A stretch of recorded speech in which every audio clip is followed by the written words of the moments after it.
ஒரு கிராமத்து மார்க்கெட்டில் காலையில் எல்லா காய்கறிகளும் சுத்தமாக காட்சி கொடுத்து கொண்டு இருந்தது. தக்காளி, கத்தரிக்காய், முருங்கைக்காய் எல்லாம் பேசிக்கிட்டு இருந்தது.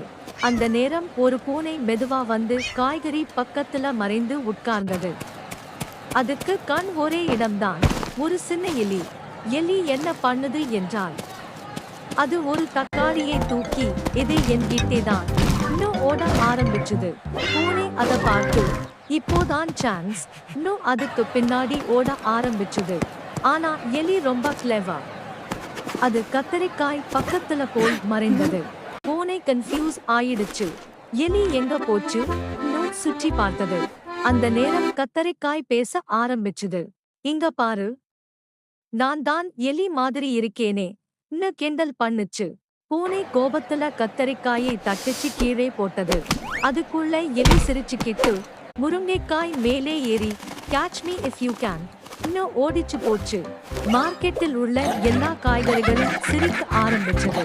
கடைசியில் பூனை டயர்ட் ஆகி, இவனுக்கிட்ட நான் ஜெயிக்க முடியாது போல இன்னும் உட்கார்ந்தது. எலி சிரிச்சுக்கிட்டு, நம்ம பிரெயின் யூஸ் பண்ணினா யாரையும் ஜெயிக்கலாம் ன்னு சொல்லிட்டு போயிடுச்சு.